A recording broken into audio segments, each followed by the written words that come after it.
Ça fait plus d'1 an que Lethal Company est sorti. Ce jeu d'horreur en multijoueur qui a presque instauré un nouveau genre. Beaucoup de gens y ont joué. J'ai moi-même une petite vingtaine d'heures sur le jeu. Mais, malgré ces nombreuses mises à jour, les joueurs commencent à connaître tout du jeu. Que ça soit les techniques pour battre les monstres, les meilleurs items à avoir, ou encore les raccourcis des portes de sortie sur les maps du jeu. Ça, c'est un peu le problème. Et c'est là que Pilgrim intervient. J'ai découvert ce jeu au travers d'une vidéo de Link et Terracid, et quasi tous les joueurs que j'ai croisés sur le jeu venaient de là-bas aussi.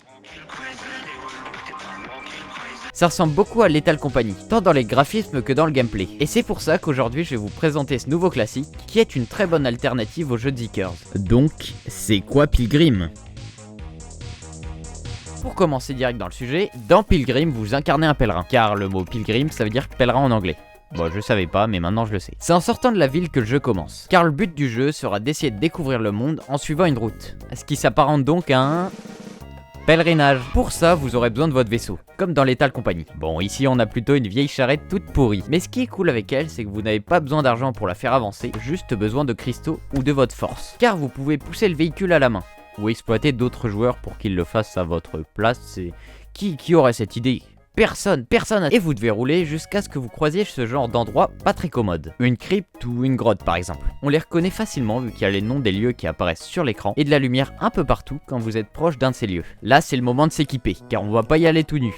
Bon, et c'est une référence à un monstre qu'on va voir après. Vu qu'on est au Moyen-Âge, on n'a pas de lampe torche. Juste des torches et des lampes à huile. Les torches s'allument avec des torches déjà allumées, alors que les lampes à huile éclairent de loin, mais sont uniquement rechargeables dans la charrette, grâce à ce petit bidon. Vous devez choisir de préférence une seule source sur les deux, car on n'est pas dans Minecraft, donc on n'a pas 27 slots libres dans l'inventaire là. Bon, c'est le moment d'entrer dans le donjon pour aller chercher des objets. Oui, je vous ai dit que ça ressemblait vraiment beaucoup à Lethal Company. Mais après, c'est fun, hein, c'est le Moyen-Âge, tout ça, les chevaliers. Et comme dans ce jeu, il y a des monstres. Je vais vous en présenter quelques-uns. Et pour commencer, on va parler du bébé tout nu. Lui, il pique votre cristal si vous en avez un dans votre inventaire. Puis après, il part le plus loin possible de vous. Vous pouvez le récupérer quand vous êtes proche de lui en appuyant sur E, mais c'est pas très pratique vu qu'il court partout. Le bébé tout nu peut juste prendre cette ressource, sauf que c'est une des plus rares du donjon, donc faut éviter qu'il le prenne. Ces cristaux, comme je vous ai dit plus tôt, permettent de faire avancer automatiquement votre charrette. En gros, c'est comme un bidon d'essence car le cristal se vide au fur et à mesure que vous l'utilisez. Perso, je les garde sur le toit de ma charrette quand elles sont vides, pour montrer mon opulence. Bref. Il y a aussi un monstre qui, cette fois, peut vous tuer. C'est le chien humain bizarre. Vous êtes peut-être en train de vous dire que j'abuse sur les noms des créatures, mais premier degré, je suis pas sûr qu'ils ont des vrais noms. Ce monstre fonce sur les joueurs qu'il voit, mais sa vitesse est un peu random. En tout cas, vous pouvez voir sur ces images d'archives que j'ai filmées à mes risques et périls, qu'il utilise sa langue à des fins pas très gentilles.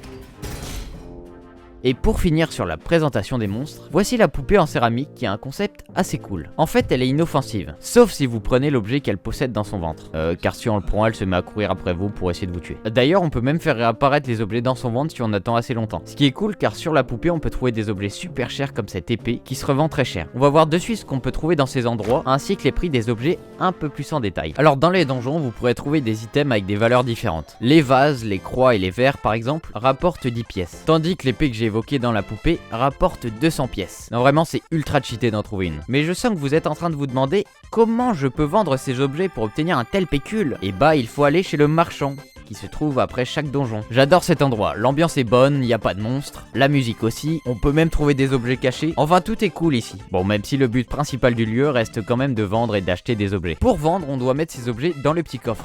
Puis ensuite parler au PNJ pour récolter l'argent qui a pop dans le même coffre. Je sais pas comment il fait pour téléporter des objets comme ça. En plus il a une sale tête et je parle même pas de sa voix. Je rigole. En vrai il vend des trucs cool, genre des lampes si vous êtes nombreux dans la partie, et même des armes pour tuer les monstres. Il y a aussi d'autres objets mais je vous laisse checker ça si vous jouez au jeu. Et donc j'ai dit qu'il y avait des armes, dont deux que je vais vous présenter. La lance et l'arbalète. La lance peut être envoyée sur des monstres pour les tuer, sauf qu'elle peut se briser, il n'y a pas de viseur et il faut parfois plusieurs tirs pour tuer un même ennemi.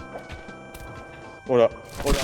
Elle coûte 50 pièces alors que l'arbalète, elle, coûte 3 fois plus cher et c'est obligatoire d'acheter des flèches qui prennent un slot d'inventaire unité pour pouvoir utiliser cette arme. En résumé, la lance possède un meilleur rapport qualité-prix, même si c'est pas une si grosse dinguerie que ça. La fuite est largement une meilleure option. Maintenant, je vais vous parler des masques, le moyen qui permet de ressusciter les joueurs. Contrairement à Lethal Company, les pèlerins de Pilgrim ne sont pas ramenés à la vie une fois que vous avez fini un donjon.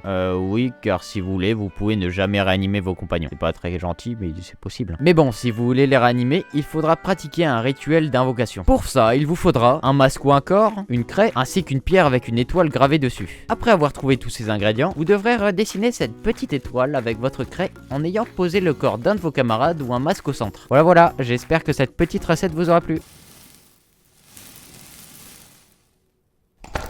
Ah, merci beaucoup.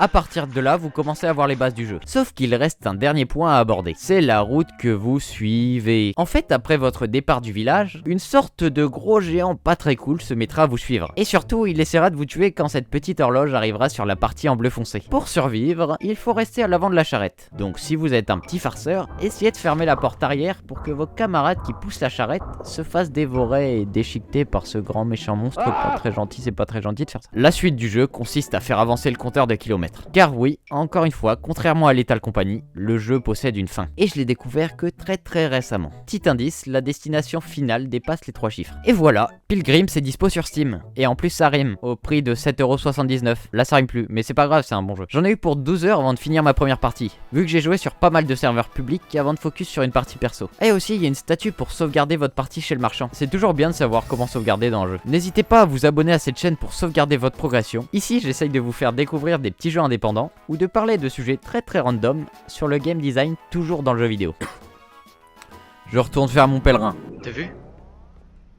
Oui, c'était un faux truc.